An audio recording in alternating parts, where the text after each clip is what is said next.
A coup reminiscent of the attempted coup of 2002 is in the works, according to President Maduro of Venezuela and supporters of the socialist government. The opposition seeks to take over the capital on September 1st as its efforts to force a recall vote pick up. Opposition members had been arrested after explosives were found in their possession, while one has even admitted to using an economic boycott to oust the Maduro government. While the economy and Venezuelans suffer, the United States stands by the opposition by imposing sanctions and pressuring regional bodies like Mercosur into refusing Venezuela to take over its pro tempore presidency. At issue, according to many, is capitalist America's hatred for socialism and many Latin American governments. That and more in this debate. Venezuela's opposition has called for a nationwide rally against the government. The organizers of Thursday's event are seeking to pressure electoral authorities to hold a recall referendum. If held and voted for, President Nicolas Maduro's 6-year term could be cut short before it ends in 2019. The opposition leaders are persuading people to attend the rally to end an economic crisis Maduro is accused of causing. The change is coming, not because the opposition is promoting it, not because the officials are allowing it. The change is coming because the people need to revoke the hunger, revoke the insecurity, revoke the lack of medicine. The planned demonstration triggered a political showdown on Wednesday. Thousands of government supporters took to the streets of the capital Caracas to condemn the opposition and its efforts to topple the government. Addressing the crowd, President Maduro warned that opposition leaders could be incarcerated if they incite violence during the rally. Whoever is involved in the coup, whoever calls for violence, has to go to jail. Cry or scream, they will go to jail. Fascists. Maduro called the opposition leaders, quote, putschists that are after destabilizing the situation. What Maduro has won is that he's won the opposition not to try to repeat the events of the 11th of April 2002. Not only that, even people within the opposition fear that some people in this demonstration might be tempted to do what happened on the 11th of April 2002, because there would be elements within the opposition who would like to bring down President Maduro long before the recall referendum. So this warning of President Maduro, there's a reason for it, because this has happened before April 2002, and he has warned the opposition not to try to repeat a coup attempt as it happened that year. Oil-rich Venezuela is highly dependent on revenues made through the export of crude. The country plunged into a devastating economic crisis after global oil prices dived to record lows last year. This caused a severe shortage in food, basic goods and medicine. The country is now struggling with an inflation rate of some 700%. President Nicolas Maduro took power in 2013, succeeding highly popular Hugo Chavez, who passed away in the same year. The planned protest rally could escalate the ongoing crisis in Venezuela, which the opposition blames on the government's policies. President Maduro, however, says the planned protest is part of a conspiracy and a U.S.-led coup attempt that seeks to bring down his leftist government. Let me now introduce our guests. We're joined by political analyst and journalist at RT, Caleb Maupin, who is joining us live from Washington. And we're also joined by journalist and founder of Aculco Radio, Ms. Gloria Gomez, who is joining us live from London. Thank you both for joining us for this debate. Ms. Gomez, I'll start with you. How do you feel about the political and economic crisis as it currently stands in Venezuela?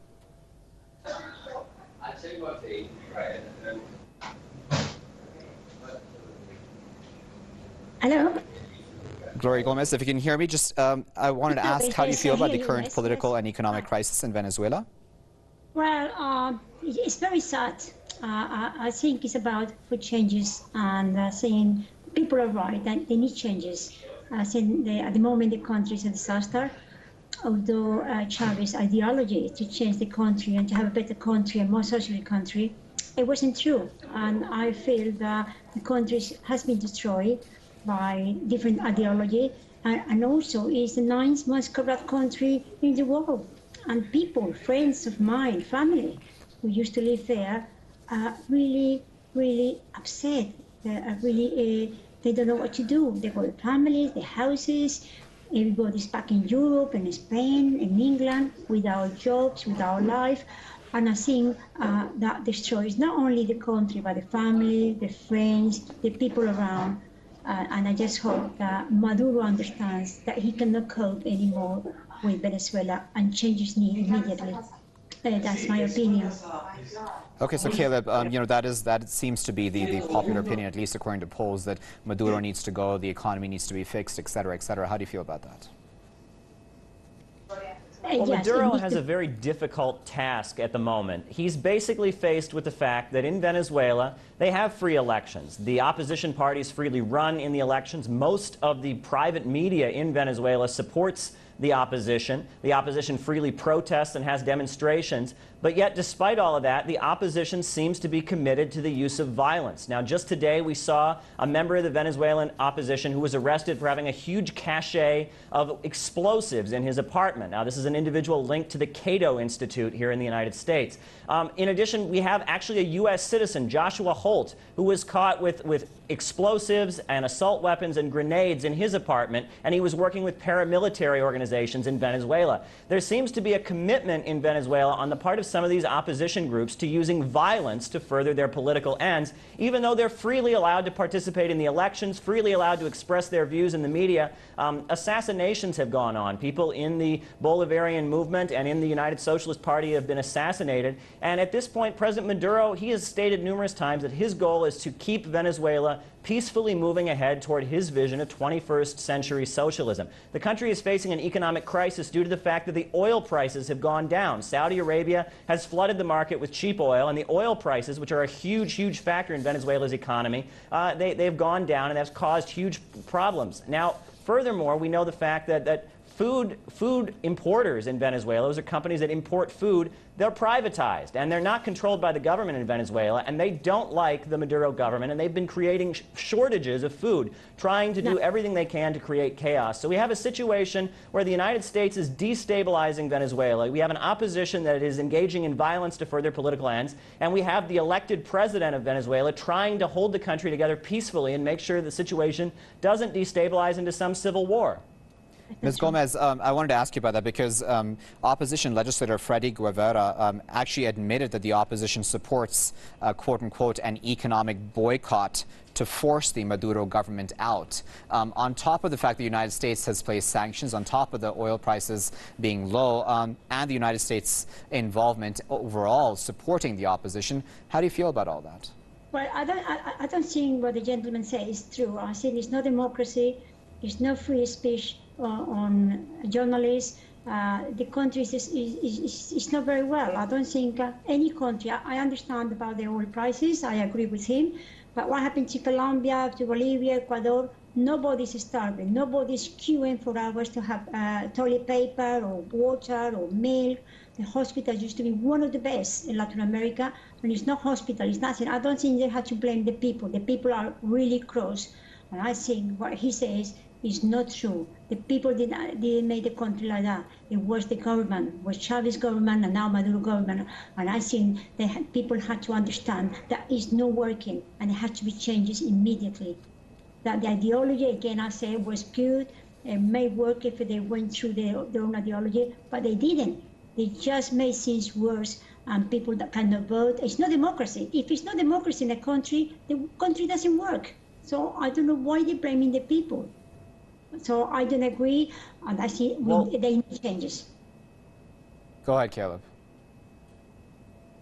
Well, I was there in December. I witnessed the elections that took place in Venezuela, and I saw democracy with my own eyes. I saw the opposition party and the United Socialist Party campaigning, openly advocating their views. I saw people openly criticizing the government. I heard people loudly criticizing the opposition parties. I saw newspapers supporting both candidates. I really don't understand how you cannot say it's a democracy. In fact, I was able to go and see the office of the Elections Commission and see how the opposition parties have a role in designing the ballots that are counted. I saw how within hours of the polls being closed, there was national broadcasts in which they made clear that the opposition had won the majority of the seats. I really don't understand where the dictatorship is. Now, one thing that you did say that I think a lot of people would agree with in Venezuela that I spoke to is they said that they need change. And a lot of the supporters of the Maduro government are the first to tell you that there needs to be a change, that there has been big problems with the way the country has been run. And most of the people people that I spoke to in Venezuela who supported the opposition told me that. They said that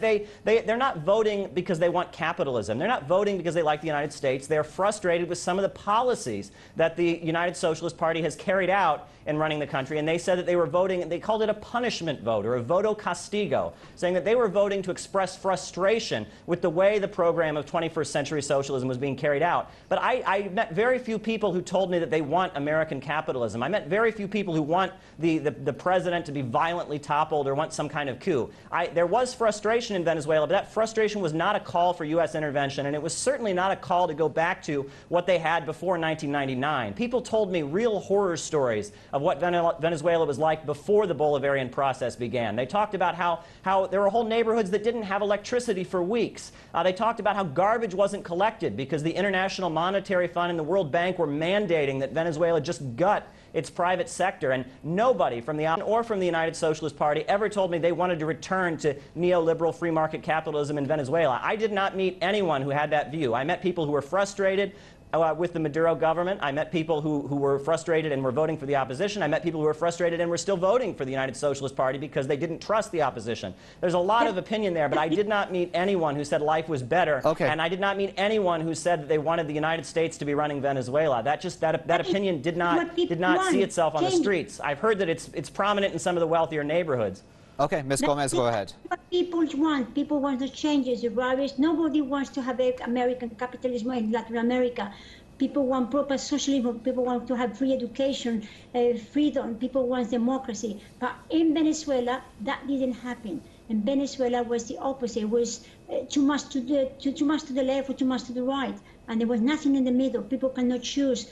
I work with a lot of Venezuelan people. My journalists are Venezuelan people. My teachers are Venezuelan people.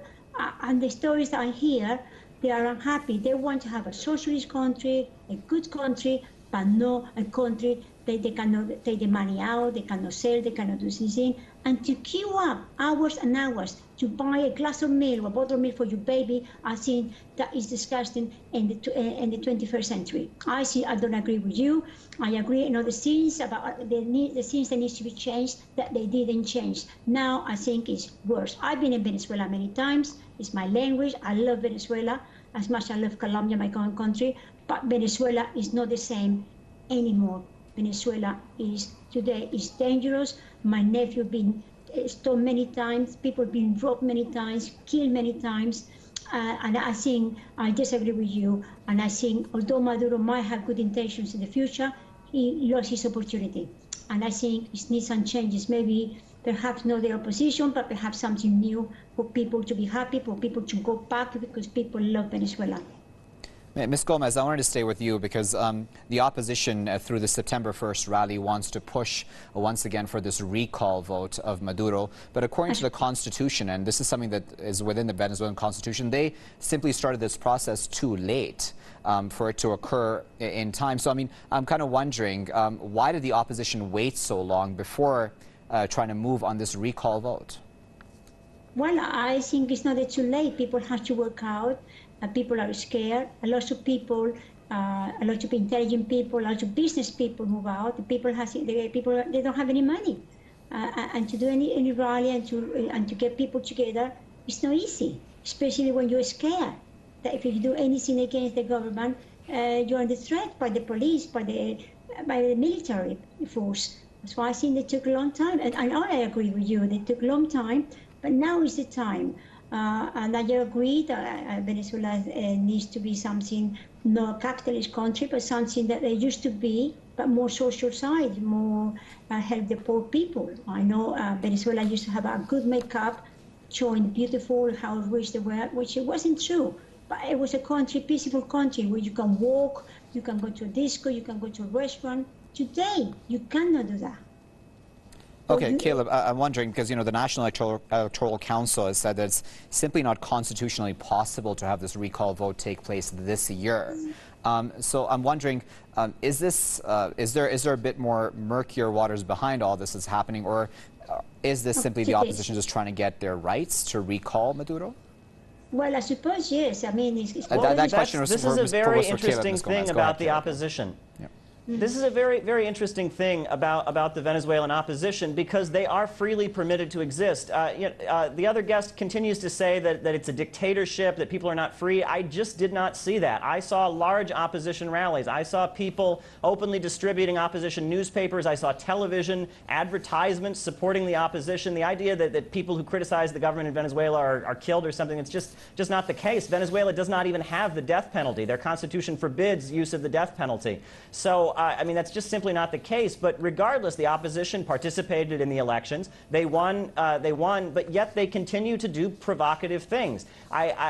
Many people are observing the fact that they simply continue to do these provocative things. If they're allowed to freely participate in the elections, if they're allowed to advocate their views, why do they feel a need to use violence? Why do so many opposition members continue to be caught with explosives and grenades and weapons? Why are there calls for assassinations of figures in the Bolivarian government? Why is this rally that they're calling, they're actually saying to call it a day to seize Caracas? Seize Caracas, seize the capital. That sounds a lot like the March on Rome that Benito Mussolini called for. I mean, this is some extremism. That's why Maduro made the analogy to fascism, because they're calling for the seizing of the capital city. There seems to be a section of this opposition that is very, very extreme and violent, and there's a big gap between the opposition and a lot of the people who voted for them. As the other guest agreed, most of the people that I met on the street who said that they had voted for the opposition said that they favored socialism, said that they favored socialism, that they liked Hugo Chavez, they were frustrated. But yet when you talk to, there are these extremist elements in the opposition and who are engaging in violence, who are calling for the toppling of the government and seem to really admire the United States. This individual who was arrested in Venezuela today, he's connected to the Cato Institute here in Washington, D.C. This is one of the most free market-oriented neoliberal think tanks in the United States. And it's very interesting. This gap between the opposition and those who vote for them seems to be a very large factor. People voted for them because they were frustrated about the kind of things the other guest raised. And these food shortages, they're being caused by the opposition, from what I was told, from what people I spoke to told me about the fact that these food shortages, you have these private food companies that don't like the socialist government, that favor a closer relationship with the United States and with U.S. banking institutions, and they are intentionally sabotaging the food, and that's happening. And the Venezuelan government has taken issues to address this. They've actually gotten the military involved to try and stop this intentional sabotage of the economy. There are big problems in Venezuela, and people supporting the government and people opposing the government will both tell you. But the question is, what is the answer? And the question also is, what are these people with weapons that are assassinating Bolivarian officials, what are they trying to achieve? Are they really trying to make life better for the people in Venezuela? That's a question a lot of people are asking, because if the opposition, which they are, freely participates in the elections, if they freely broadcast their views on television, by advertisement, why carry out violence? And why launch a constitutional referendum that is not consistent with the constitution of the country? Why continue to provoke a crisis? Is their goal really to make the situation better, or is it to provoke some kind of civil war or crisis in Venezuela? That's a question people should be asking. Ms. Gomez, certainly a lot of this talk about this rally on September 1st and what President Maduro has been saying reminds one of the 2002 coup, or the attempted coup at least, that was carried out in the country. And even President Maduro has spoken about that 2002 coup and said this is reminiscent of that and may even be worse than that. Do you fear that the things will get a bit violent and worse in the coming days? Yes, well, I suppose it will get worse. We're expecting in London more than 2,000 people, at least 1,500 from Venezuela, who are going to be in London against the situation. And in Spain as well, it's going to be quite lots of people. In European countries, it's going to be lots of people. And I think, yeah, it's going to be worse. And one of the reasons is because in the last elections, we are not sure who won the elections, but I'm quite sure there wasn't Maduro who won the elections, but he's still in power. And I don't call that democracy. I don't call that freedom. And I think that it has to be an easy transaction for people to go back home, easy country for people to get used to back to their old life. I'm not asking for the rich people to get richer or the poor to get poorer. And I think it's the time where people can mediate the whole situation and construct Venezuela again. Why they're not having any other support from other countries in Latin America? only few countries are supporting Venezuela. Only few, maybe Cuba, maybe Ecuador, but nobody else. Why? Because it's something wrong. And also about the rallies which took place, it was not only the people who are in opposition, it's also the government is supposed to be blamed. And why it's like that? It's because they don't have any control of the people. And the way they control it is by telling them what to do, how to do it, and why to do it. And that is wrong. You cannot tell people what to do. And I think they're wrong. We are in the 21st century, and I think we should have freedom of speech, freedom of movement, and it's nothing like that in Venezuela. So I still disagree with the gentleman, and I think I will be pleased if the people take over and the country change again.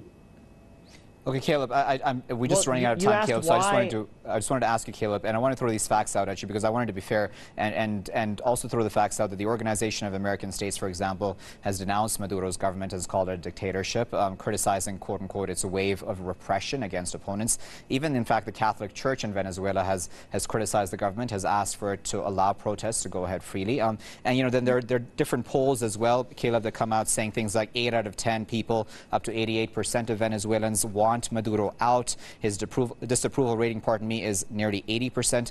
All that paints a bit of a murky and negative picture of Maduro and the government, doesn't it? Well, the other guest asked why Maduro was still in power when the last elections went against him. Those were parliamentary elections. Those were not presidential elections. So that's just a non sequitur. That would be like the U.S. voting in a new Congress and still having the same president. Maduro was not up for re-election. So that's just simply not an accurate understanding of what was going on. The Venezuelan Constitution has a procedure through which to recall the president. This is a constitution that was ratified in 1999 by Hugo Chavez as part of the Bolivarian process. It's a very democratic constitution, and there's a lot of transparency in their electoral process. I was kind of blown away. You know, they have an election in Venezuela, like most countries in the world. They have their election on a weekend, on a holiday, so the people who are working can go to vote. They don't have that in the United States. In the United States, our elections are by law on a Tuesday. It seemed to me when I was there, when I met with the Electoral Commission, when I talked to Venezuelans who were voting, what they appeared to me to feel that there was very much democracy in the country. And they went out and chose to vote for the opposition in the parliament, and the opposition took power. And interestingly, this was the first election since 1999 that hasn't been followed by violence. Every time that Maduro or the United Socialist Party or Chavez won the elections, the response of the opposition was to go out and blow up buildings and riot in the streets, and people were often killed in the aftermath of elections. But when I was there in December, the opposition was successful for the first time, and there was peace. So that's causing many people to ask the question, where is the violence in Venezuela coming from? A lot of people in Venezuela are frustrated. The United Socialist Party is constantly trying to change its policies. It realizes that many of the things that they have done over the last couple of years have not been correct. They're trying to readjust and reassess the direction that they're moving in. But I think a lot of Venezuelans would agree that while they're frustrated with Maduro, they don't want violence. They don't want a civil war. They want their country to remain peaceful, and they want it to continue to proceed down the path that Chavez launched. Okay, Caleb, I do apologize. I'll have to cut you off there. The clock has gotten the best of us, but of course we do appreciate both your contributions to this debate. That was Caleb Maupin, political analyst and journalist, who had been speaking to us live from Washington. And we were also joined by journalist and founder of Aculco Radio, Miss Gloria Gomez, who had been speaking to us live from London. And of course, viewers, we appreciate you joining us as well. Until next time, good night.